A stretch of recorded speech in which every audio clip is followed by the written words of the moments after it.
E aí, moçada, tudo bem? Dando continuidade a esse capítulo que fala da origem dos seres vivos, poderia também chamar de origem da vida, né? E hoje nosso assunto aqui vai ser a biogênese. O que diz a biogênese? Diz que a vida surge a partir de outra vida pré-existente, colocando um ponto final naquela história da geração espontânea, colocando um ponto final naquela história de que a vida surge a partir da matéria bruta, onde muitos cientistas defendiam que do nada a vida surgia desde que um princípio vital agisse ali, né? Muitos cientistas até defendiam, por exemplo, eles viam cobras saindo da lama do rio Nilo e eles falavam, tá vendo? Ó, a partir da lama do rio Nilo surgem cobras. Então essa é uma ideia chamada de geração espontânea ou abiogênese e vai ser derrubada essa ideia, né, a partir de uma outra ideia, que é a ideia da biogênese, e vem na sequência ali o método científico, que é muito importante para que a gente possa observar um problema e poder ali, né, elucidar através de criação de hipóteses, testar as hipóteses para ver se essas hipóteses são verdadeiras ou são falsas. Legal? Então vamos lá, sintoniza comigo, aula número 2. Estamos aí na semana 1 do seu volume 2, né, do seu livro número 2. Legal? Então, você que está no 9º ano, está me acompanhando aqui, já tivemos uma aula de abiogênese.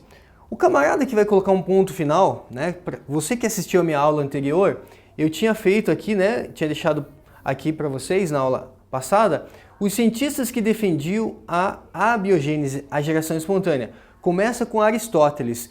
Antes de Cristo, mais ou menos 300 anos antes de Cristo, Aristóteles. Depois, lá, né, 1667, mais ou menos, o Van Helmont é o cara da receita. Depois vem o John Needham e por último o Félix Pouchet, beleza? Defensores da biogênese, vem o Redi é o cara lá dos frascos, né? Francesco Redi é o cara que faz experimentos com frascos. Depois vem o Lázaro Spallanzani, que é o camarada que inventou aí os enlatados. E temos aqui o Louis Pasteur. O Louis Pasteur, na verdade, ele vai entrar nessa aula, né? Pasteur em 1860. Galera, olha só a época, né? 1860, quanto tempo durou essa ideia da geração espontânea? O Pasteur, ou Louis Pasteur, teve a brilhante ideia, né? Ele, o maior defensor aí da biogênese, ele é o responsável em colocar um ponto final nessa ideia da geração espontânea. Qual foi a brilhante ideia que Louis Pasteur teve? Ele pegou um frasco com um gargalo bem grande, bem fino, né? E bem grande, bem comprido, certo? Colocou lá dentro um caldo nutritivo, sempre ele, né? Um caldo nutritivo, um caldo de carne bem nutritivo. O que ele vai fazer? Ele vai fazer com que esse pescoço, né? Esse gargalo, ele seja entortado uma vez aqui, uma segunda vez aqui, certo? Em nenhum momento ele vai fechar esse frasco. O frasco vai ficar o tempo todo aberto. Legal? Para que nenhum defensor da geração espontânea fale, olha, o princípio vital não vai entrar. Se o frasco vai ficar aberto, entra sim, certo? Então, esse experimento, galera, ele aparece com o nome, né, de gargalo de cisne ou pescoço de cisne, certo? Então, o experimento aí do Louis Pasteur, famoso, né, pescoço de cisne, certo? O que Louis Pasteur faz? Ele vai esterilizar esse caldo, ele aquece o caldo, uma vez aquecendo o caldo, ele mata qualquer ser vivo que possa estar ali contaminando esse caldo. Deixa esse caldo esterilizado. E o mais bacana é que ele intima, ele chama toda a comunidade científica ali, né, da época. Esse experimento ocorreu lá na França, né? E ele chama os cientistas ali da época para acompanhar. Fala, ó, vou fazer um experimento aqui, eu gostaria que vocês acompanhassem, certo? E aí, galera, o que acontece? Depois de um tempo, né, ele deixa esse caldo ali fervido por alguns minutos. Depois de um tempo, né, após alguns dias, ele observa que não tem nada, o caldo continua estéril, a solução continua estéril. Nenhum micro-organismo aqui, nenhum micro-organismo, né, e nenhuma vida macroscópica também. E aí ele observou que aqui, ó, nessa região, teve um acúmulo de poeira. E aí ele disse, olha, tá vendo vocês aí que defendem a geração espontânea? Na verdade, o que vocês chamam de princípio vital ou princípio ativo, que é algo que está no ar, na verdade são os próprios micro-organismos que estão no ar. O ar está contaminado com micro-organismo. E quando esses micro-organismos entram em contato com uma solução, eles contaminam a solução. Então essa ideia, gente, de entortar esse gargalo foi fantástica. Porque a poeira ela acumulava aqui. Em nenhum momento essa poeira atingia a solução. E então ele consegue manter essa solução estéril para realmente, né, validar o seu experimento. O que ele faz depois dessa conclusão, ele quebra esse pescoço de cisne e deixa aberto aqui. Uma vez que fica aberto aqui, essa solução pode ser contaminada pelo ar, consequentemente, depois de alguns dias vai aparecer ali o quê? Contaminação, certo? Então o Louis Pasteur, gente, é o defensor, o grande defensor, né? Até vamos destacar aqui, da biogênese. É o camarada que vai colocar um ponto final na geração espontânea, certo? Inclusive, é a partir desse experimento do Louis Pasteur que criou lá, né, um experimento, né, que a gente usa até hoje, que é a questão da pasteurização, certo? Uma técnica de pasteurização, era isso que eu queria falar aquela hora, né? Mas uma técnica aí de pasteurização, de você submeter uma determinada substância a uma alta temperatura, você esteriliza ela, certo? E uma vez que você empacota ela, né, você dá um choque térmico na substância. Hoje a gente tem leite, por exemplo, né? Imagina, leite na caixinha pode durar 6 meses de validade. Como que isso é possível? Processo de pasteurização. Se você pegar o leite, né, dá uma olhada na embalagem, vai estar escrito lá, leite pasteurizado. Olha só a importância, né, do Louis Pasteur. A gente usa aí, né, até o nome dele aí aparece em vários tipos de alimentos no nosso cotidiano, certo? Então, os seres vivos surgem a partir de outros seres vivos. Mas espera lá, né? A biogênese, então, a geração espontânea, conclusão, nada a ver, irmão, né? Nada a ver, né? Nada a ver. Só que daí temos um problema. Qual é o problema? Se a vida surge a partir de outra vida, se a vida surge a partir de uma vida pré-existente, como que surgiu o primeiro ser vivo, né? Então, veja, galera, a gente resolve um problema, a questão da geração espontânea é derrubada a ideia, mas a gente acaba criando um novo problema. Tá, se a vida surge a partir de outra vida, como surgiu o primeiro ser vivo? Então aí que entra a questão do método científico. E o que é um método científico? É você observar um problema, uma determinada situação, e aí você faz o quê? Você vai cumprir algumas etapas, certo? Deixa eu compartilhar com vocês esse trecho aqui que eu acho bem bacana. George Kneller, né, em seu livro A Ciência como Atividade Humana, diz: toda investigação é uma tentativa para resolver um problema, decorrente da solução de um problema anterior. Se for bem sucedida, descobre um ou mais novos problemas a serem investigados por pesquisas. O problema resolvido é um elo na cadeia de problemas e suas soluções através das quais a ciência, né, avança. De um modo geral, uma nova teoria é uma fonte muito fecunda de problemas, através das predições que gera. Então, basicamente, aqui a gente tem, né, um texto bem rico aí de informações, trazendo, né, a questão de reforçar uma ideia que é preciso você investigar, que é preciso fazer o que? Pesquisas, para que você possa buscar soluções para problemas, certo? Então, o método científico ele segue mais ou menos esse padrão aqui, ó. Nós temos um problema, certo? Um problema inicial. E aí, a gente vai investigar, faz uma investigação, criamos, né, algumas hipóteses. Hipótese pode ser a hipótese mais doida que você imagine, certo? Desde que eu possa testar essas hipóteses através de experimentos. Então, faço experimentos e aí vou analisar os resultados. Vem a conclusão. Caso essa hipótese seja falsa, eu recomeço novamente, novas hipóteses. Então, fica nesse ciclo aqui. Novas hipóteses, testo. Uma vez que eu testei e essa hipótese é válida, é verdadeira, então a gente começa, né, a partir aqui para a última etapa ali, que é relatório com os resultados. Então, um passo a passo ali do método científico, certo? Então, veja, nós temos um problema. Vou deixar para a próxima aula a gente falar aí sobre, né, quais são as hipóteses, então, que a gente pode ter aí, como que surgiu o primeiro ser vivo, né? Nós já comentamos na aula número 1, uma delas é a panspermia, gente, que a vida tenha vida de outro planeta. Mas eu vou deixar para explicar um pouco melhor para vocês num próximo encontro, certo?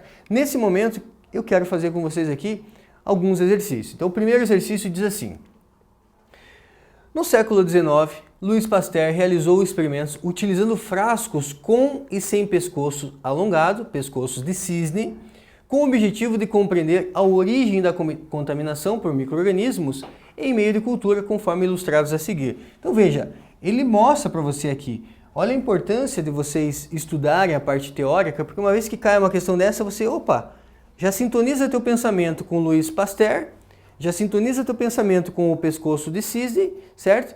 Defensor da biogênese. Legal? Então vamos lá. Tais experimentos embasaram Pasteur a comprovar a teoria. Que teoria foi comprovada aqui? A abiogênese ou biogênese? Galera, foi a biogênese. Então a letra A a gente já pode tirar fora a letra A, tirar fora a letra B, porque ó, letra A começa falando teoria da abiogênese? Não. Né? Comprovar a teoria da abiogênese? Não, não foi essa a teoria. Da geração espontânea? Também não. A biogênese e geração espontânea é a mesma coisa, né? Da evolução biológica, observando que o ambiente adequado proporciona o surgimento de diversidade biológica, desde que em contato direto com o ar, na verdade ele está falando indiretamente aqui também da geração espontânea, né? De um princípio ativo que esteja aí nesse ar. Então C também é falso. Comprovar a teoria celular? Não foi essa a ideia do Louis Pasteur. Louis Pasteur vai falar sobre biogênese, então a alternativa E está de acordo, né? Vai falar sobre biogênese, observando que todo organismo vivo provém de outra vida pré-existente, independentemente de contato direto com o ar, certo? Então, bem legal, bem importante essa questão aí para vocês. Uma outra questão, nossa, professor, de novo o pescoço de cisne? Você vai ficar bem treinado nisso. Uma vez que você visualizar uma questão assim, você já sabe. Opa, Louis Pasteur, defensor da biogênese. Olha lá, o experimento utilizando-se frascos de vidro com um formato de pescoço de cisne, contendo um caldo nutritivo e submetido primeiramente ao isolamento e posteriormente à exposição do ar, conforme figura abaixo, foi usado para se provar a origem da vida, certo? Então vamos dar uma olhada aqui, ó. O autor dessa teoria, o autor e a teoria por ele provada foram, respectivamente, galera, pescoço de cisne é Louis Pasteur. Então, não pode ser letra A, porque fala de Charles Darwin, teoria da evolução, não tem nada a ver com esse frasco aqui. Francesco Redi, o Redi é lá dos frascos de vidro com gaze, então não tem nada a ver aqui também. Aristóteles é defensor da geração espontânea, legal, aqui até bate, mas não tem nada a ver com o experimento é defensor de biogênese, certo? Louis Pasteur, opa, pode ser letra D. E a teoria da biogênese, sim, essa é a alternativa correta. Louis Joblot e a teoria da seleção natural nós temos aí o Charles Darwin, né? Então, ficamos letra D, alternativa correta de acordo com o experimento. Mais uma, é incorreto em relação à teoria da biogênese. Em relação à teoria da biogênese, o que é incorreto? Vamos lá. Trata-se de uma teoria contrária à geração espontânea? É verdadeiro, ele quer incorreto. Então essa letra A não é, essa é verdadeiro. É contrária à ideia de geração espontânea. Letra B. Comprovou que os seres vivos se originam da matéria não viva?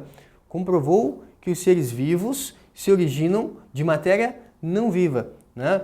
Então veja, quando ele fala, comprovou que os seres vivos se originam de matéria não viva, a gente tem aqui uma possibilidade, porque a geração espontânea ela falava que a vida surge a partir da matéria bruta, a partir da matéria inanimada. Vamos dar uma olhada nas demais. Teve como principal defensor o cientista francês Louis Pasteur. Teve como principal defensor o cientista Louis Pasteur. Então isso daqui é verdadeiro, ele quer incorreto. Letra D. Baseava-se no fato de que todo ser vivo se origina por reprodução de outro ser vivo da mesma espécie. Então, um ser vivo ele surge a partir de outra vida pré-existente, certo? O pesquisador italiano Lázaro Spallanzani foi um grande aliado dessa teoria da biogênese? Sim, Lázaro Spallanzani está aqui. Ele quer a alternativa incorreta. Então, quando ele fala, comprovou que os seres vivos se originam da matéria bruta, não, isso é geração espontânea. Então, esse item é o item errado mesmo, Letra B, aí a alternativa incorreta. E para fechar, o último exercício, considere o enunciado a seguir as 3 propostas para completá-lo. Fleming, um microbiologista, ao examinar placas de cultivo semeadas com bactérias, observou que elas eram incapazes de crescer perto de uma colônia de fungos contaminantes. A identificação posterior dos antibióticos comprovou a hipótese formulada pelo pesquisador de que os fungos produzem substâncias que inibem o crescimento das bactérias. Sabendo-se que Fleming aplicou em sua pesquisa um método científico, é correto afirmar que, galera, método científico, você sabe, você observa um problema, você cria hipóteses, você vai testar essas hipóteses e você vai concluir se elas são válidas ou não a partir de um experimento, certo? E não a partir de um senso comum. O que eu acho, o que eu acho não é fato, eu preciso testar, legal? O Alexander Fleming foi um camarada que descobriu o primeiro antibiótico, né? A penicilina. Então vamos lá. Ele formulou uma hipótese de pesquisa tendo como base a observação de que bactérias não proliferavam em determinado ambiente. Então, quando ele fala, ele formulou uma hipótese de pesquisa tendo como base a observação de que bactérias não reproduziam em determinado ambiente. Sim, ele vai falar, né? Nesse experimento aí, no caso do Fleming, isso aqui está de acordo. 2. Ele realizou experimentos de acordo com predições decorrentes da formulação de uma hipótese, de uma hipótese, ou seja, a de que substâncias produzidas por fungos inibem o crescimento bacteriano? Sim, então ele tem uma hipótese e ele vai fazer experimentos. Legal isso aqui também. E 3, ele concluiu, baseado em suas reflexões, isso ele está falando de senso comum. Ele não vai concluir a partir de suas reflexões, isso não pode. Se está falando de método científico, tem que ser a partir de experimentação e não a partir de reflexões. Então ficamos com item 1 e 2, né, corretos, alternativa D de dado, e fechamos mais essa videoaula. Certo, galera? Fica ligado, teremos mais 2 aulas aí falando sobre a origem dos seres vivos. Tenta fazer exercício, deixa dúvida aqui nos comentários e até a próxima aula, gente. Um abraço!